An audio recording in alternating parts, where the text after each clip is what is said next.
The lamp of memory glows in places you once knew, though even now it feels as though you are walking a dream that remembers you more than you remember it. Imagine a ranch where the earth breathes beneath hooves, where the sky bends low to kiss wheat fields, where every neighbor is not a stranger but a name spoken in prayer. In that place, a pastor lives, a father whose life has been given over like seed into soil, humble, content, never rich in gold, but overflowing in the currency of love that holds a town together. He serves not to rise, but to steady. He bends not to break, but to heal. And in the small white church by the dirt road, beneath the wooden beams that creak with hymns, he preaches on Sundays and listens on weekdays. This Father is known by all. This Father is respected by all. This Father is loved by all. And in his house lives a son who has learned to sing. His voice is a river that catches the light, rising and falling with a power that makes elders close their eyes and children forget their fidgeting. On the weekends, when he stands at the front, guitar in hand, or simply lifting his voice, something happens. The air shifts.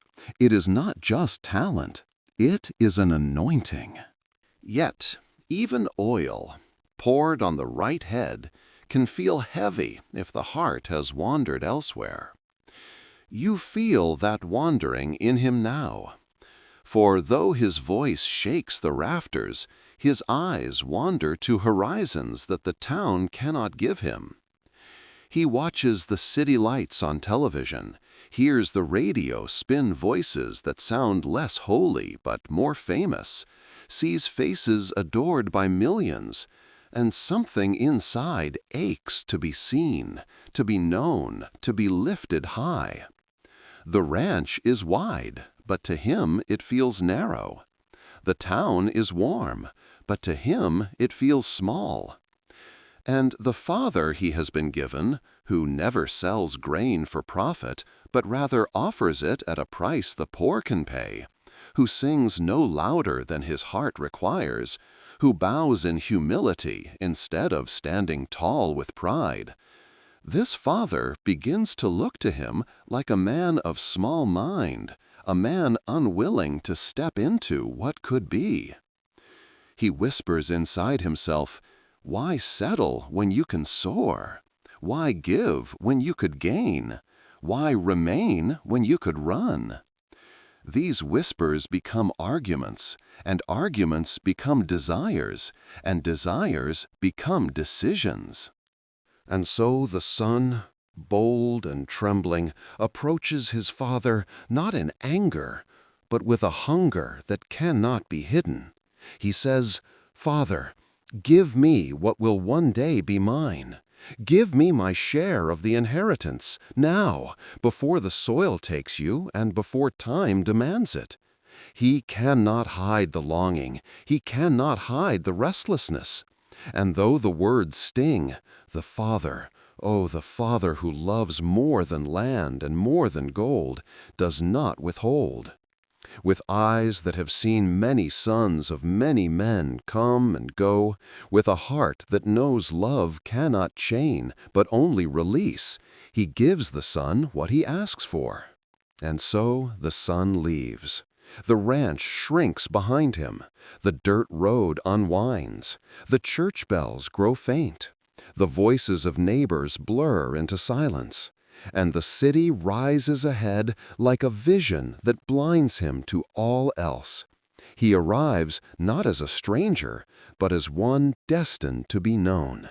His voice, after all, is not just good, it is captivating. In clubs, in open mics, in recording rooms, people stop. They stare, they cheer, they whisper, "This boy from nowhere. He carries fire in his lungs." Managers appear, agents nod, contracts are signed, money flows, fame grows. and the boy becomes a man in lights, though inside he is still a boy longing to be loved.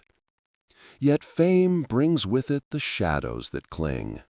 He tastes of drink that numbs, of smoke that clouds, of bodies that promise what souls cannot keep. He runs with crowds who cheer his name, not because they know him, but because they need him to fill their hunger for spectacle. Nights blur, days collapse, applause rings, but silence afterward feels heavier. Still he presses on, burning inheritance like wood in a fire. Each dollar feeds the image. Each song sung to strangers feeds the emptiness. He forgets the ranch. He forgets the church. He forgets the father who prayed. He forgets until forgetting feels like freedom. Yet, freedom is costly, and the cost comes due. One night, betrayal comes quietly, wrapped in contracts twisted, in friends who were only mirrors of greed, in confidants who whisper promises and deliver knives. The stage that once lifted him now becomes a scaffold. His name is slandered, his fans turn, the applause dies, the doors close, the money vanishes. He finds himself not in suites, but on streets, not with friends, but with shadows, not with glory, but with shame. And in the loneliness, beneath the harsh streetlight and the cold concrete, hunger gnaws, pride breaks, memory returns. He remembers bread on the ranch table, given not only to sons, but to workers. He remembers laughter in the church, hymns sung with neighbors who asked for nothing in return. He remembers a father who gave, who served, who loved. And shame crushes him like weight upon weight. He picks up a phone, trembling. He writes a message, not long, but heavy. "Father, I have sinned against heaven and against you. I am no longer worthy to be called your son. If you can forgive me, if you can receive me, give me a sign. A white handkerchief in the tree by the house, that is all. If it hangs, I will know I am still welcome. If not, I will disappear again into the shadows." He sends it. The wait is agony. Time stretches. He boards a bus with nothing but worn clothes and worn hope. The road back feels longer than the road away. Each mile is a prayer half choked by doubt. Will he see the cloth? Will he see the sign? Or will the tree stand bare, a silent judgment? And then, there it is, the ranch road, the long driveway, the trees he once knew, and what he sees unravels him. For not one tree holds a handkerchief. Every tree does. White cloths on every branch, hundreds, thousands, waving in the wind like a forest of forgiveness. And at the end, on the porch steps, his father stands, not stern, not distant, but waiting, eyes brimming, arms open, trembling with joy. And in that sight, the son falls inside himself. Pride dies, shame shatters, hope is reborn. The father runs to him, and the world becomes embrace. The embrace is a gate you pass through, and on the other side, time loosens its grip, as if the years were nothing but leaves carried on the same forgiving wind that lifts the white cloths along the drive. And your heart hears again the rustle that it once mistook for boredom, but now recognizes as mercy, speaking a language older than fame. You cannot help the shaking, the way your knees seem to remember the kneel before your mind decides, because the body knows what the soul is trying to say. I am home. I am seen. I am not thrown away. The Father's hands are the same hands that fixed fences and baptized neighbors and held the old Bibles until the leather turned soft as autumn. They're the same hands that cooked meals for widows and wrote little notes to sick men and pulled a calf into the world when the mother labored too long and hope ran thin. Those hands find your shoulders and your face and your hair like a map they memorized long ago. And his eyes, oh, his eyes, carry a rain you do not deserve, a rain that does not punish but washes. And when he says your name, it sounds like a hymn remembered from childhood and sung again in a voice that has survived storms. You start to say the words you rehearsed on the bus between towns and truck stops, scraping them clean of pride until only ashes remained. I have sinned against heaven and against you. I am not worthy to be called your son. Just make me as a hired hand, and I will sweep the stalls and sleep in the shed and pay back what I can, even if it takes all my days. You open your mouth and the words begin to break, but he covers your confession with the warmth of his chest and kisses your brow like anointing. And he turns and shouts for things the city never offered you, a robe for what is ragged, a ring for what is wasted, sandals for what is barefoot and blistered, and a feast for what is famished. Servants who once saw you ride out with a high chin now see you return with a bowed head, yet they smile not with the small glee of those who watch the proud fall, but with the large relief of those who see a house grow whole again. The white handkerchiefs crack in the wind like doves taking flight, like mercy manifested, like 1,000 little truce flags hung by someone who refuses to make war with the one he loves. The porch boards sing beneath your feet. The door knows your touch. The hallway that smelled of cedar and old sunlight keeps your secret tears because it never tattled in your childhood and does not start now. In the kitchen, your mother wipes her hands on an apron and then wipes her eyes and laughs and cries in the same breath, as though the body could not bear to hold such a mixture without spilling it out. Your sister, older now, in the way that happens when someone has held a family together with small, faithful hours, finds you and squeezes you so tight you forget to breathe. And in the forgetting, you discover that breath returns on its own when love is near. The pastor, your father, does not become an accountant now that you have spent the inheritance. He does not calculate your failures like ledger lines. He becomes what he has always been, the one who knows that houses are built on mercy and barns are filled by blessing, and that the best fields are watered by a river you cannot see until you need it. He asks for music because joy wants sound. He tells the workers to prepare the calf that had been fed well for festivals and miracles. He opens the windows so the house can breathe wide. He sets extra places at the table as if every empty chair were a prophecy that now comes true. And while the sun leans toward evening, while the white cloths keep waving hallelujahs in the orchard wind, he turns back to you and listens, because the truth still matters even when mercy arrives first. Your voice comes out slow, a little hoarse, as if fame had been a desert you crossed by singing instead of water. And you tell him the story.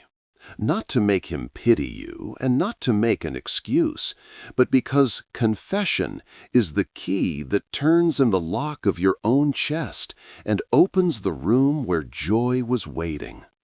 You speak of the big rooms where people shouted your name and then walked away when the shouting stopped, of the agents who were wolves dressed as counselors, of the confidants who told secrets about you because secrets buy favors in certain rooms, of the night the papers were signed and you did not understand the dagger hidden in the claws, of the morning your accounts were emptied and your calendar cleared itself like a chalkboard scrubbed clean with a wet rag, of the faces you loved that disappeared when the champagne ran out, of the hunger you fed with stranger kisses and the shame that settled after the lights turned off, of the hotel drapes closed against daylight while your spirit shriveled like a plant in a closet, of a God you sang about to move crowds but had not sung to in years, of a silence that screamed until the only answer left was a simple text sent into the dark like a paper boat on a black river, with the word Father lit like a small lantern on its prow, of the sign you asked for, one white square of mercy in a single tree, and of what you found instead, an orchard of absolution and a doorway of arms. He does not interrupt your telling to say, "I told you so." He is not interested in winning arguments that would unmake the home he is restoring. He only nods and sometimes whispers, "I know, I know," as if the Spirit had given him dreams about your nights and prayers to stitch across your days, as if God had been visiting the ranch at midnight to walk the long drive and fasten the white flags himself. For a moment, as you speak, you drift, and the world becomes a threshold. You see yourself at the end of the driveway, like a boy in a snow globe, where the flakes are handkerchiefs, and the Father at the house is also standing in your heart, and the distance you traveled is both miles and a single step. You are in the dream within the dream, the place where your life feels like a parable and the parable feels like a mirror. In that inner room, a voice you remember from the little church, your father reading words about a certain man who had 2 sons, sounds not like fiction, but like a letter addressed to you years before you read it. The ring is slid onto your finger, not only to say you belong to this house, but to circle your wandering with a promise. The robe is placed upon your shoulders, not only to hide your rags, but to remind you how a covering works. The sandals touch your feet, not only because the road was cruel, but because sons walk differently than slaves, and the sound their soles make across the floor becomes music that tunes the house to love. Evening deepens. Lanterns bloom along the porch. Neighbors who would have lined up to buy grain at a discount in the spring and to borrow tools in the summer now line up at the fence with eyes wide and hands clapping in rhythms older than the town itself. Some of them long ago heard you lead worship on Sundays and wondered if you would ever come back to that gentler stage. Some of them watched the rise and the fall on screens and prayed in kitchens you never knew, letting tears salt their soup as they asked that you be kept alive long enough to come to your senses. They draw near now, not to gawk, but to rejoice. The good news in small places travels quicker than gossip because it is carried on the feet of those who have been forgiven themselves. While the first notes of celebration rise like birds from a sudden field, a thought crosses your mind like a shadow. Your older brother, the one who carried burdens without announcing them, who checked the fences after you left and double-counted the hay and visited parishioners when your father was called away, the one who winced when the radio brought your latest scandal into the kitchen, and then, quietly, turned it off. Where is he? The question makes a small ache that does not match the joy in the room, but sits beside it, because love is big enough to hold both at once. He is not in the doorway. He is not at the table. He is out in the fields where honest anger feels like the only right thing to feel. He hears the music, but does not want to rehearse a forgiveness he thinks you have not earned. He hears the laughter and wonders if celebration is disrespecting the bruise he has nursed for years, the bruise named unfair. That night, after the first rush of greetings and the first bites of bread dipped in the stew your mother always makes on important evenings, your father leaves the table and steps out into the dim place where the lantern light does not reach. He walks the path you and he walked years ago when you were small, and he taught you where the creek dips, where the fence catches, where the owls nest in the cottonwoods. But now he walks it to find the firstborn, to speak words not of scolding, but of invitation. You do not hear their conversation, not at first. You only see their silhouettes against the last turquoise of the sky. The father's hand open as he always keeps it, the brother's arms crossed like a gate that still decides. The music inside the house softens, as if the instruments themselves were listening to a second song being played outside. Something older than strings and drums, a music of hearts being tuned to the same key. Your father's voice, when it returns to the house later, is bright, but carries a gravity like a bell's weight. He is telling someone you love that love remains. He is saying that what was lost has been found, and the found thing is also a finding for the one who never left. Because a house with both sons is a house with a fuller light.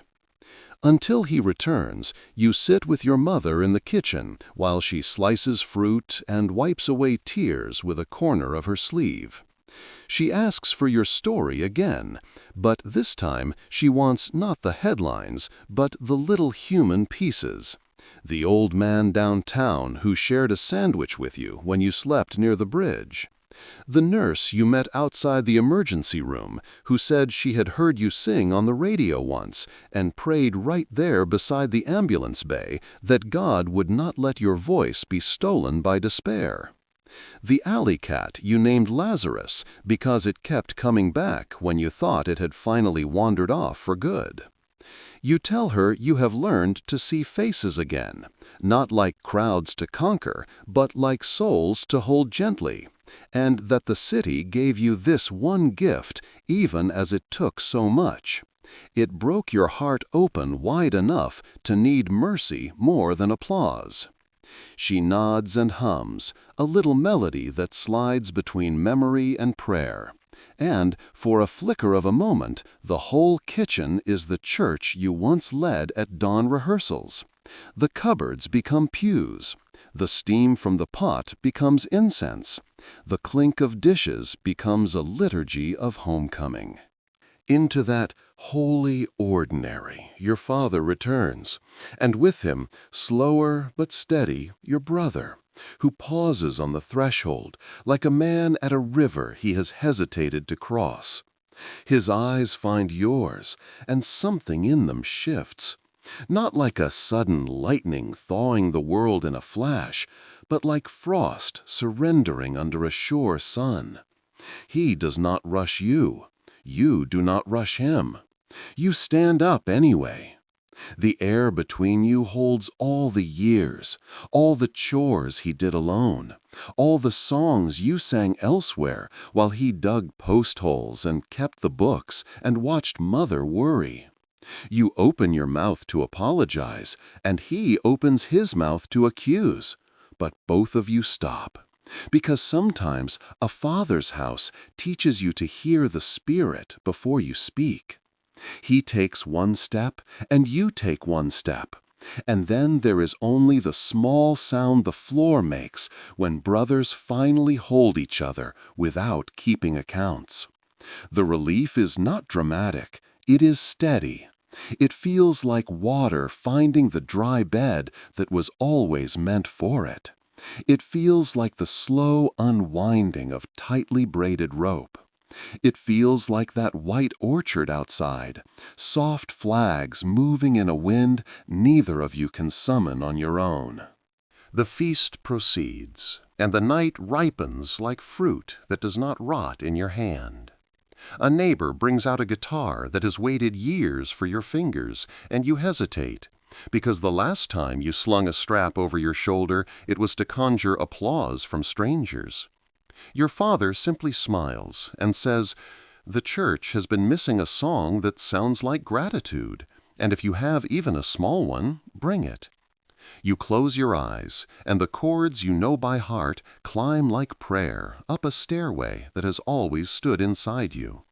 Your voice, roughened but not ruined, finds a hymn you sang when you were a boy, and it grows as the room joins. The words say what your story has enacted, that there is a love that runs down the road before we finish our apologies, a love that throws robes over wrongness and places rings on unworthy fingers and cooks meals for hearts that squandered bread, a love that walks out to the field and pleads with the faithful to rejoice because the family is no longer missing a piece. You feel your brother's harmony slide in beside your melody like a promise he is still learning to make. And your mother's kitchen hum becomes a alto river, and your father's low voice undergirds the whole like earth under roots. Somewhere in the middle of the hymn, your eyes lift and see, through the open window, the long drive turned to a pale avenue by the moon. White handkerchiefs glimmering like stars brought down from the sky to teach the trees how to shine.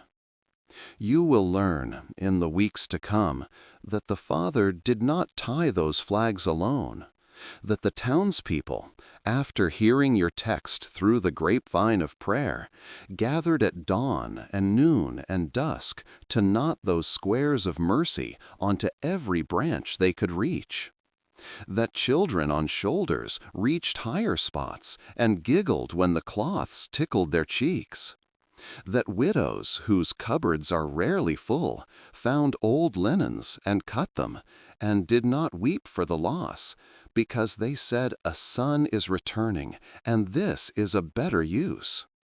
That hardened ranch hands who seldom cry ended up crying, like the men they were when they were boys, and got lost in wheat taller than their heads, and were found again by voices calling their names. They will tell you, with a shy pride that is not pride, but participation, that grace is a community sport in this town. And you will understand why the farm never sold out to corporations, even when the numbers made more sense that way. Because your father was buying futures you could not price.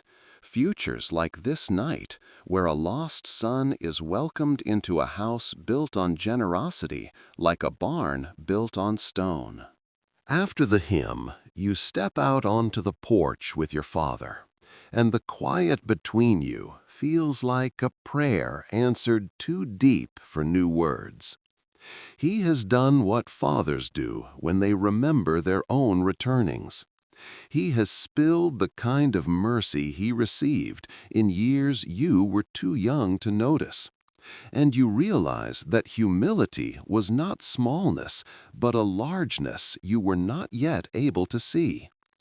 You tell him, in your stumbling way, that you judged him for being too simple, that you called his prices foolish and his ways naive, and his God too soft for the hard realities you imagined you understood.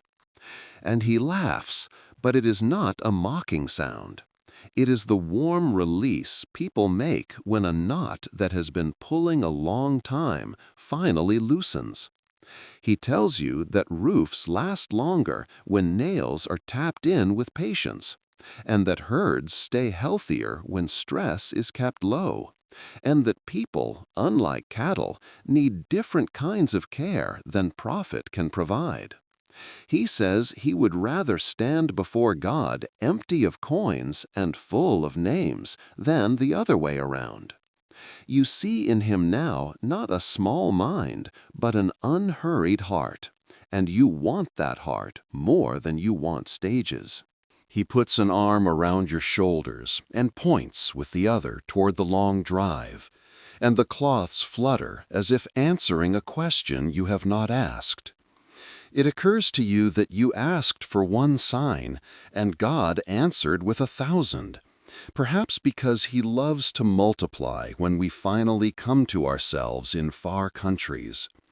The thought makes you laugh, a small laugh that is half sob, and your father leans his head toward you and whispers that when he tied the first cloth, only one at the beginning because your request was sweet and specific, he suddenly thought of all the trees and how the house often looks alone across the fields. And something rose up in him that was more than his own idea, and he sent word to the neighbors as if planning a wedding of hearts and not a funeral of pride.